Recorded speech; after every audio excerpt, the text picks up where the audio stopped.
When we think about steel, we picture strength, right? We think of skyscrapers, bridges, the very backbone of our modern world. But here's the thing, that strong, polished form, it's not natural. In fact, steel is in a constant, silent battle, always trying to get back to its humble, dusty roots. See, steel doesn't just fail all at once in some big, catastrophic moment. No, it's a slow, quiet, and deliberate process. And this relentless march back to its original state isn't just a cosmetic issue. We're talking billions of dollars in damage, and worse, potentially catastrophic structural failures every single year. And this quote, it just nails it. The entire process of making steel is basically us picking a fight with Mother Nature. We pump iron ore full of an insane amount of energy to forge this incredibly useful material. But nature, well, nature's patient, and it is always working to win that fight back. So how does nature win? Well, this whole battle, it really boils down to just one thing: energy. It is the fundamental reason corrosion even happens in the first place. I love this slide because it shows the problem so clearly. Just picture iron ore, which is basically rust, sitting at the bottom of an energy mountain. It's stable down there, it's relaxed. To make steel, we use a tremendous amount of force and energy to shove that iron ore all the way to the peak. But here's the catch. Nothing wants to stay at the top of a high-energy mountain. Given the slightest opportunity, steel will happily shed all that energy and just tumble right back down to where it started, a low-energy pile of iron oxide. So how does steel actually make that trip back down the mountain? It's not magic, it's pure electrochemistry. So let's break down the actual secret recipe for rust. For corrosion to even start, you need these 4 things to show up to the party all at once. You need an anode, that's the spot that actually rusts and loses metal. You need a cathode, which is a spot that takes in the electrons the anode releases. You need a metallic pathway to connect them, which conveniently is the steel itself. And last but not least, you need an electrolyte. That's just a fancy word for a liquid, usually water, that lets ions move around. Get all 4 of those together and you have literally created a tiny rust-making battery right there on the surface of the steel.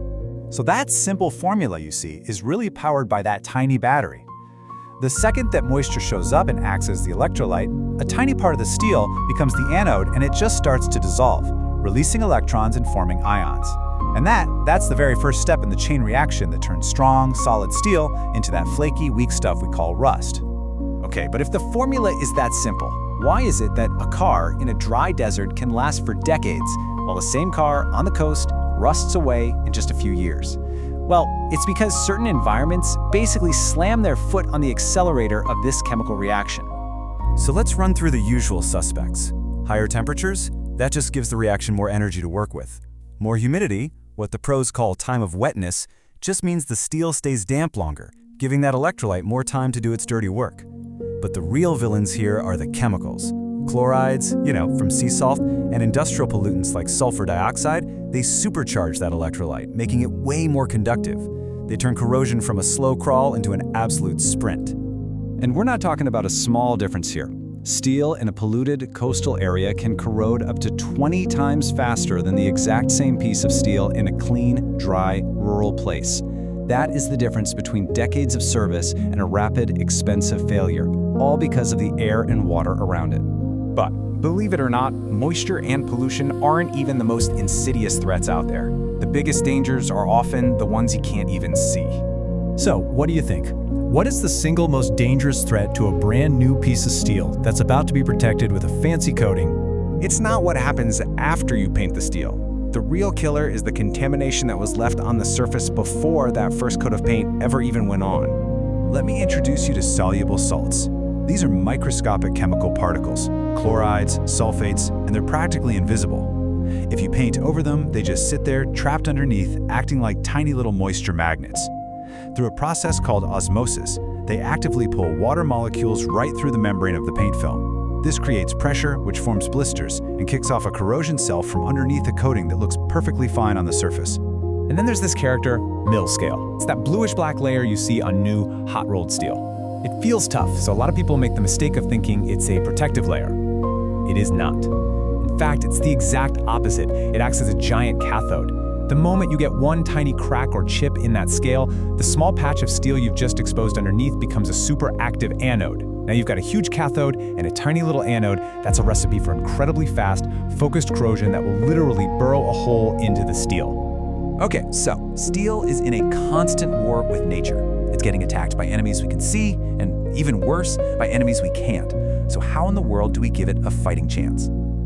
The most important thing to take away from all this is that there is no magic paint that solves every problem. Winning this war comes down to a meticulous, carefully followed process. In fact, some experts estimate that 75 to 90% of all coating failures aren't because the product was bad, but because the surface preparation was poor. It all starts with getting the surface perfectly, truly clean. And this is why the type of protection you choose is such a game changer. This abrasion test data says it all.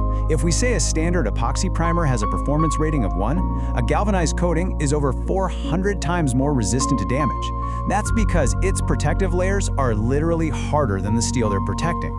And here's why. Unlike paint, which just kind of sits on top of the surface, hot dip galvanizing creates a whole series of zinc-iron alloy layers that are metallurgically bonded to the steel. It's not just a barrier, it becomes a physical part of the steel itself. And that creates an unbelievably tough defense against all the forces of nature. So that really leaves us with one final thought.